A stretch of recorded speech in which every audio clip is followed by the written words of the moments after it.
Hello बच्चों, स्वागत है आप सभी बच्चों का अभ्युदय अकेडमी क्लासेस में एक बार फिर से। आज हम लेकर के आए हैं बहुविकल्पीय क्वेश्चंस। हमारे आप सभी को पता है कि हमारे एग्जाम से बहुत ज़्यादा नज़दीक आ रहे हैं, तो हमें भाई लेके चलना है आगे आगे।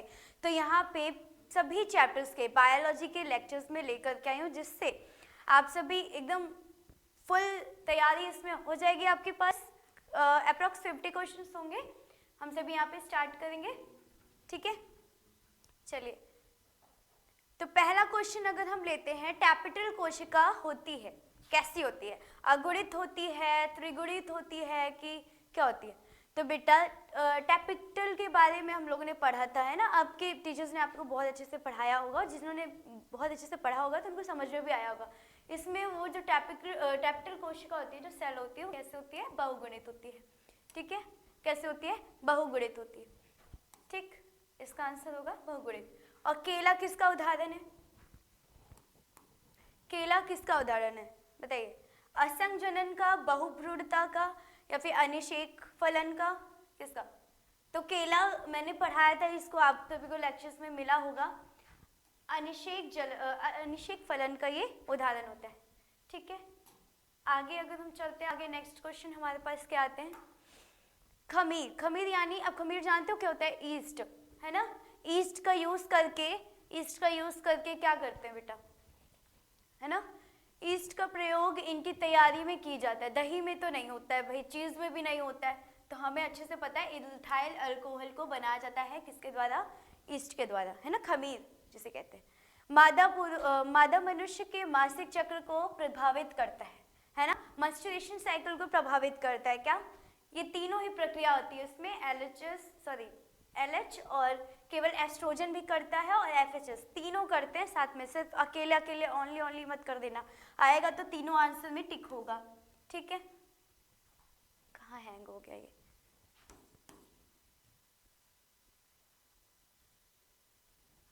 गया। नेक्स्ट क्वेश्चन में आते हैं। तो हमारा नेक्स्ट क्वेश्चन क्या है? किस ग्रंथि का स्राव शुक्राणुओं को पोषित करता है ना। तो भाई सेमिनल वेसिकल, ये तो आपको हमने पढ़ाया था ना। चलो, क्या है? बाह्य निषेचन इनमें होता है, किस में होता है? जेलीफिश में होता है, सी स्टार में होता है कि सरीसृप में होता है? पहली बात में बता दो, जेलीफिश और सी स्टार दोनों में ही होता है, तो इसका आंसर हो जाएगा A and B, ठीक है। मिल गया। आगे चलते हैं नेक्स्ट क्वेश्चन में। तो हमारा नेक्स्ट क्वेश्चन आएगा, है ना, क्या है? पेनिसिलिन प्रतिजैविक, कहाँ गया? चलो, पेनिसिलिन प्रतिजैविक उत्पन्न होता है किसमें होता है? कृमि में होता है कि पौधों से होता है कि विषाणु से होता है कि क्या है? Penicillium notatum. इसको याद रखना, ये इंपॉर्टेंट क्वेश्चन है, पेपर में आ सकता है, 1 नंबर के उसमें आ जाएगा। अब यहाँ पे बताइए, मोनोहाइब्रिड क्रॉस, मैंने बताया था ना, क्रॉस होगा तो ये TT, फिर यहाँ पे कैपिटल T स्मॉल t, फिर स्मॉल t, ठीक है। ये क्रॉस बनेगा तो क्या बनेगा? रेशियो में 1:2:1, है ना, 1:2:1। तो इसका आंसर क्या होगा? 1:2:1, ठीक है। सही है, क्लियर है। आगे चलते हैं। तो हमारा नेक्स्ट क्वेश्चन आता है सिनरंजिश, है ना। सिनरंजित कोशिकाएं होती हैं कैसी? अगुणित होती हैं कि त्रिगुणित होती हैं? तो भाई बेटा बता दूं मैं, अगुणित होती हैं, ठीक है। निम्नांकित में से कौन प्रतिबंधक एंजाइम है ना। तो भाई इसको याद रखना, हिंद2, इंग्लिश में भी कहीं कहीं पे लिखा आ जाएगा तुमको, तो उसको क्लियर कर लेना। चलो, नेक्स्ट क्वेश्चन में चलते हैं। तो क्या है? रिलैक्सिंग हार्मोन्स किसके द्वारा निर्मित होता है ना। रिलैक्सिंग हार्मोन्स पेन को रिलीफ करने के लिए काम आता है, तो अंडाशय द्वारा रिलीफ होता है, ठीक है। देखो, निर्मित होता है। अब यहाँ पे कवक कोशिका में DNA जो हमारा होता है, DNA विलंघन करने में कौन सा एंजाइम, मतलब कि जो DNA होता है, मैं बताई थी DNA इतनी बड़ी होती है, इतना लंबा होता है, फिर भी वो एक छोटे से में पैक्ड होता है ना। हमारे न्यूक्लियस जो हमारा शेल होता है, शेल के अंदर न्यूक्लियस होता है, न्यूक्लियस के अंदर हमारा DNA प्रेजेंट होता है। तो वहाँ पे कैसे वो बंधा होता है ना, क्या उसको बांध करके रखता है हमारा तो याद रखना। अब आगे चलते हैं, नेक्स्ट क्वेश्चन। निम्नलिखित में से विकासशील भ्रूण में एम्ब्रियोसिस द्वारा किसका पता चलता है ना। ये एक प्रक्रिया होती है जिसमें मैंने बताया था आपको जब पढ़ा रही थी, तो इसमें पता चल रहा है कि भाई क्या है, कौन सी बीमारी हो रही है, जॉइंटिस की बीमारी हो रही है कि पीलिया की, इसको पता चलता है। ठीक है, अब न्यूक्लिक अम्ल बहुलक है किसका भाई, है ना, न्यूक्लियोसाइड्स का, याद रखना। इसे तो थोड़ा थोड़ा तुम लोग को एलिमिनेशन मेथड से पता लगा लोगे, थोड़ा थोड़ा एकदम मैच कर रहा है तो वही आंसर टिक ना, तुक्का मत लगाना।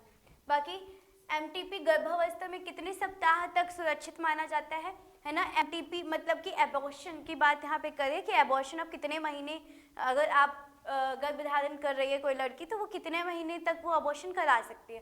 तो बेटा कितने महीने या कितने सप्ताह पूछ सकता है, तो 12 सप्ताह तक हो सकता है। ठीक है, न्यूक्लिक अम्ल बहुलक, ये तो अभी मैंने बताया था, है ना, न्यूक्लियोसाइड्स का। ठीक है, क्वेश्चन रिपीट हो गया है, कोई बात नहीं, और अच्छी बात है ना। निम्नांकित में से कौन सा समापन कूट है ना, यूएजी। ठीक है, इसका फुल फॉर्म अभी तो नहीं बताऊंगी, इसके लेक्चर्स में मैंने बताया था, तो एक बार फिर से लेक्चर्स को ध्यान से देख लेना। डीएनए का प्रतिकृतिकरण होता है किसके द्वारा, भाई मैंने बताया था आपको डीएनए इस तरह से होता है ना, ऐसे, तो ये 5' to 3' चलता है, हमेशा यही चलेगा, 5' to 3' है ना। अब कहीं नहीं तुम लोग कंफ्यूज हो जाओगे कि यहाँ से ये भी चलता है प्लस 3' to 5' चलता है, तो इसका मतलब दोनों होता है, लेकिन नहीं, स्टार्टिंग कैसे होती है, जो पहली होती है ना बेटा वो 5' to 3' ही होती है, तो इससे कंफ्यूज मत होना। तो आंसर में क्या होगा आपका 5' to 3'। ठीक है, अब नेक्स्ट चलते हैं आगे। नेक्स्ट हमें क्या क्वेश्चन मिलता है, एमआरएनए का निर्माण होता है कहाँ होता है, केंद्रक के अंदर, है ना, ये तो हमें पता था पहले से। मध्यचक निम्नांकित में से किसमें पाया जाता है, बेटा गाय में पाई जाती है ना। कुछ छोटे छोटे क्वेश्चंस के आंसर्स तो भाई ऐसे ही बता लोगे। न्यूक्लिक अम्ल कितने प्रकार के होते हैं, 2 प्रकार के होते हैं, है ना। जीन के विभिन्न रूपों को क्या कहा जाता है ना। जीनोटाइप्स पढ़े होगे ना, मैंने बताया था जीन होता है, फिनोटाइप्स होते हैं, तो उसमें भाई युग्म विकल्पी। ठीक है, उसको क्या कहा जाता है, युग्म विकल्पी। अब आगे चलते हैं, हमारा नेक्स्ट क्वेश्चन क्या है, प्लाटिज्म। ठीक है, निम्नलिखित में से कौन सी किसकी कोशिकाओं को कायाकल्पित करता है ना, कायाकल्पित करता है, कौन सा, पौधों की कोशिकाओं को करता है। ठीक है, पॉलीमेरिज श्रृंखला, है ना। अब देखो एक बारी मैंने इसको बताया था, तो वो जो श्रृंखला बन रही थी, है ना, लंबाई से चेन जो बन रही थी, उसमें क्या हो रहा है बेटा, अभिप्रक्रिया किसमें उपयोगी होती है ना, डीएनए में होती है। डीएनए की श्रृंखला तुम लोग देखे होंगे, तो ऐसे ऐसे करके यहाँ पे कुछ ऐसे ऐसे न्यूक्लियोसाइड्स जुड़ रहे थे ना, वही वाली है। ठीक है, चलो आगे चलते हैं, तो हमारा नेक्स्ट क्वेश्चन क्या है, नेक्स्ट क्वेश्चन क्या है, बैल का वीर्य किसमें संचित होता है, मतलब किस जगह पे इकट्ठा होता है, तो तरल नाइट्रोजन, ठीक है, उसके द्वारा। अब क्या कह रहे हैं, स्थानांतरण आरएनए, इनमें से क्या पाया जाता है ना, विरोधी कूट पाया जाता है उसमें। ऐसे समझो, विरोधी कूट मतलब जो कीटाणुओं से बचाता है ना। चलो नेक्स्ट क्वेश्चन, लेडिंग कोशिकाएं क्या स्रावित करती हैं, टेस्टोस्टेरोन को स्रावित करती हैं, है ना, टेस्टोस्टेरोन को, ये तो पता था। आनुवंशिक अभियांत्रिकी द्वारा इंसुलिन जानते हैं, जिसको शुगर होता है उसको दिया जाता है। ठीक है, कि उत्पादक में निम्नलिखित में से किसका उपयोग किया जाता है, तो ई कोली का, है ना। मैंने बताया था आपको कीटाणु हो रहे थे ना, मतलब 2 वहाँ पे ई कोलाई क्या कर रहा था, इस पे अटैक कर रहा था, है ना, तो इसको बचा रहा था, है ना। ये ऐसा होता है जिसमें भाई इसका जो वायरस था वो क्या करता था, वो भाई बहुत ज़्यादा ताकतवर था, वो खा जाता था, तो इसको एक ऐसे यहाँ पे एक्सपेरिमेंट हुआ था। चलो अब यहाँ पे देखते हैं 29th क्वेश्चन, डीएनए प्रतिकरण के दौरान लैंगिक स्टैंड का निर्माण कैसे होता है, तो भाई लगातार स्तंतन, है ना, लगातार या फिर सतह बार बार, है ना, या फिर असतः, या फिर छोटे खंडों में, मतलब दो तरीके से भाई, छोटे छोटे, ये ऐसे होता है इस प्रकार से, है ना, इस प्रकार से ज्वाइन होता है, ऐसा नहीं है कि एकदम ऐसे, ठीक है। अब मुखी गर्भ निरोधक निम्नलिखित में से किस संयोजन का बना होता है? तो अगर इसको देखोगे दो होते हैं ना इसमें, एस्ट्रोजन और प्रोजेस्टेरोन, ठीक है, ये याद रखना, ये इंपॉर्टेंट क्वेश्चन है, पेपर में आ जाएगा। अब देखो ये एक्सेस और एक्सओ टाइप के लिंग निर्धारण में क्या होता है ना, मैंने आपको बताया था कि एक्सेस होगा तो मादा होगी, है ना, याद करो, एक्सेस होगा तो मादा होगी और फिर भाई फीमेल का तो एक्स वाई होता है ना, तो क्लियर थी। मादा सिर्फ एक प्रकार के अंडे देती है, हाँ, क्योंकि उसमें सिर्फ ये एक्सेस ही देती है, और एक्स ओ का मतलब यहाँ पे क्या है ना, जीरो, कि यहाँ पे या तो खाली रहेगा, ओ नहीं है, इसको जीरो कह सकते हो तुम लोग, ठीक है। मादा के पास सिर्फ एक्स क्रोमोसोम्स होते हैं, हाँ भाई ऐसा है, एक्स क्रोमोसोम्स होते हैं, लेकिन सिर्फ एक्स क्रोमोसोम्स सब भाई यहाँ पे जब नहीं होता है, खाली रहते हैं, तो फिर अलग से क्रोमोसोम्स में ऐड होते हैं। नर के 2 एक्स क्रोमोसोम्स होते हैं, नहीं भाई, इसमें तो तुम एलिमिनेशन मेथड से आराम से कर सकते हो। अब यहाँ पे क्या कह रहे हैं, प्रतिजैविकों को मृतता प्राप्त किया जाता है किसके द्वारा? जीवाणु द्वारा, ठीक है। चलो आगे बढ़ते हमारे न्यू क्वेश्चंस में। चलो, यदि किसी पौधे की पत्ती की कोशिकाओं में गुणसूत्रों की संख्या 24 हो तो भ्रूणपोष गुणसूत्रों की संख्या होती है कितनी? 36, है ना। याद रखना है, कुछ क्वेश्चंस आपको याद करने के लिए दिए जा रहे हैं, याद करो क्योंकि पेपर में आ जाएगा। इसको याद करवाने के लिए ट्रिक क्या ही बताए, है ना। द्विसंकर टेस्ट क्या होता है ना, द्विसंकर टेस्ट के अनुपात, तो भाई 1:1:1:1:1, ठीक है। ये मैंने अच्छे से इसको एकदम एक्सप्लेन किए हैं, इसके लेक्चर्स, तो आप सभी लेक्चर्स को देखना, तो अच्छे से सारे क्वेश्चन तो यूं हो जाने चाहिए, है ना। इंटरस्टिशियल की ऑजोमेटा किसमें पाए जाते हैं, है ना, बायोवेटलस में। मधुमक्खी में नर का विकास होता है, क्या होता है? निषेचित अंडों से, अनिषेचित अंडों से, कि भाई इसमें 2 ऑप्शन ही दिया है, तो बेटा अनिषेचित अंडों से होता है, ठीक है, जिसमें निषेचन नहीं होता है, ठीक है। अगर हम आगे चले तो हमारे आगे के क्वेश्चंस पे देखते हैं, तो क्या दे रहे हैं, दाब कोशिका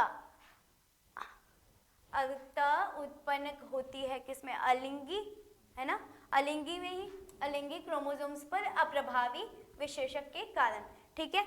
अब आगे चलते हैं, तो पेनिसिलिन की खोज किसने की थी? ये एक अलग से क्वेश्चन बन करके आ सकता है बेटा, पेनिसिलिन की खोज किसने की थी? तो भाई अलेक्जेंडर फ्लेमिंग, ठीक है, याद रखना, कुछ क्वेश्चंस अलग से भी बन के आ सकते हैं, है ना। अभी तो ये हमने पढ़ा था, मधुमक्खी में नर का विकास होता है अनिषेचित में, ठीक है। अब आगे देखते हैं, जेनेटिक इंजीनियरिंग का उपयोग होता है किसमें? इनमें से सभी में होता है, कृषि में भी कर सकते हैं, चिकित्सा में भी करते हैं, और वैक्सीन निर्माण में भी, जैसे वैक्सीन बनती है ना कोई भी बीमारियों को खत्म करने के लिए, उसमें भी होता है। आवृतबीजी पौधों के पुंकेसर हैं, क्या क्या है पुंकेसर में?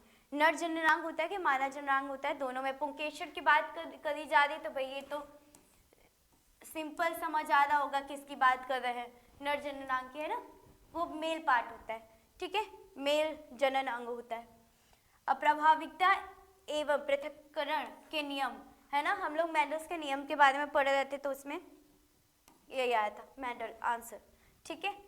चलो नेक्स्ट क्वेश्चन में आते हैं, तो क्या देते हैं, जेनेटिक इंजीनियरिंग का उपयोग होता है इनमें से सभी में। अब ये क्वेश्चन फिर से रिपीट हुआ है ना, किसी कृषि के क्षेत्र में, चिकित्सा के, वैक्सीन के निर्माण में, है ना, तीनों ही आंसर होगा इसका।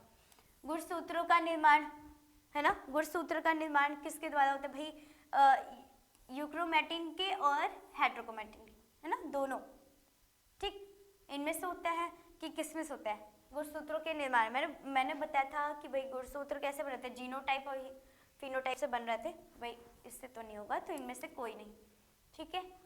अब देखो आगे चलते हैं, तो हमारा नेक्स्ट क्वेश्चन का क्या है, पारिस्थितिक तंत्र में निरंतर आवश्यकता होती है किसकी? ऊर्जा की। भाई अभी कोई भी काम अगर तुमको करना है तो जल तो चाहिए नहीं कि पानी ही पानी, है ना, पानी पानी हो जाएगा, ये तो वायु भी नहीं, तो ऊर्जा हमें कोई भी काम करने में चाहिए होता है। वैसे ही कर लो कि हमारी बॉडी को भी काम करने के लिए एनर्जी चाहिए, ऊर्जा चाहिए।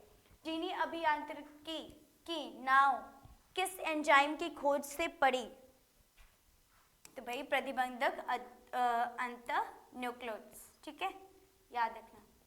अब आगे चलते हैं। भोपाल गैस त्रासदी, एक डिफेक्ट हुआ था भोपाल में, गैस ट्रेजेडी हुई थी ना, गैस फटी थी, है ना, उसमें कौन सी गैस थी? मिथाइल थी, ठीक है, उसमें मिथाइल आइसोसाइनेट, ठीक है, मिथाइल आइसोसाइनेट, ये पेपर में आ सकता है, मोस्ट इंपॉर्टेंट क्वेश्चंस में आप इसको कर सकते हो, ठीक है। जब भोपाल गैस ट्रेजेडी हुई थी, भोपाल में क्या हुआ था, गैस फटे थे, तो उसमें मिथाइल की मात्रा बहुत ज़्यादा थी, बहुत ज़्यादा लोगों को कैंसर्स और बहुत सारी स्किन डिसीजेज वगैरह हो रही थी, ठीक है। अब क्या कह रहे हैं, एक्स संलग्न जीन पाए जाते हैं किसमें, किसमें पाए जाते हैं? एक्स गुणसूत्र के विषम जात भाग में, ठीक है, वाई में तो नहीं पाए जाते हैं, एक्स वाई दोनों में भी नहीं पाए जाते, तो सिर्फ एक्स संलग्न जीन किसमें पाया जाएगा? एक्स में, ठीक। अब आगे चलते हैं हमारे नेक्स्ट क्वेश्चन में। अनुवांशिकी जीव विज्ञान की एक शाखा है जिसके अंतर्गत अध्ययन किया जाता है, किस चीज का? अनुवांशिकता का और विभिन्नता का, ठीक है, ये तो ऐसे ही देख के आंसर बता दोगे। निम्नलिखित में से कौन सा उत्तर प्रदेश की का राज्य पक्षी है ना, उत्तर प्रदेश का राज्य पक्षी, थोड़ा सा अलग सा क्वेश्चन आ गया है, आज तक तो भारत का ही पढ़ा था, तो भाई याद रखना, सारस क्रेन, है ना, क्रेन जिसे कहते हैं, सारस, ठीक। नेक्स्ट क्वेश्चन में चलते हैं। पुष्पीय पादपों का कौन सा भाग अगुणित एन है ना, अगुणित होता है, ठीक है। अब इसमें भाई नर युग्मक का अगर होता है तो उसमें देखो जड़ का तो अगुणित होगा नहीं, है ना, पत्तियों का भी नहीं होगा, नर युग्मक जो होगा भाई वो हमेशा ही अगुणित होगा, ठीक है। बीटी कपास है, क्या है बेटा? बीटी कपास है एक संकर पौधा, ठीक है, एक संकर पौधा है, ठीक है। चिपको आंदोलन शुरू किया गया था, चिपको आंदोलन पहली बात तो ये गढ़वाल में हुआ था, है ना, किस लिए हुआ था? ये प्लांट्स के लिए हुआ था, उसमें प्लांट्स को बहुत ज़्यादा काटा जा रहा था, जब ग्लोबल वार्मिंग बहुत ज़्यादा बढ़ जाती है, इस वजह से चिपको मूवमेंट हुआ था, ठीक है। ये इंपॉर्टेंट क्वेश्चन है, ये भी आ सकता है, तो स्टार बना लो, याद कर लो। आज के लिए इतना ही, है ना, हमारे लेक्चर्स यहीं पे फिनिश हुए। आज आप सभी इन सभी क्वेश्चन को फिर से एक बार रिपीट करना, सारे क्वेश्चन को पढ़ना समझना, और भाई आप सभी बच्चों को ऑल द बेस्ट, है ना, आपके आने वाले एग्जाम्स के लिए। बाकी आगे नेक्स्ट लेक्चर में बात करेंगे, ठीक है। वीडियो अच्छा लगा हो तो लाइक कर दो, सब्सक्राइब कर दो, शेयर कर दो, और ज़्यादा से ज़्यादा अलग अपने बच्चों को भी, मतलब अपने दोस्तों को भी इधर उधर करो, है ना, जिससे कि वो भी पढ़ पाए, ठीक है। आज के लिए इतना ही, धन्यवाद, मिलते हैं कल नए वीडियो के साथ।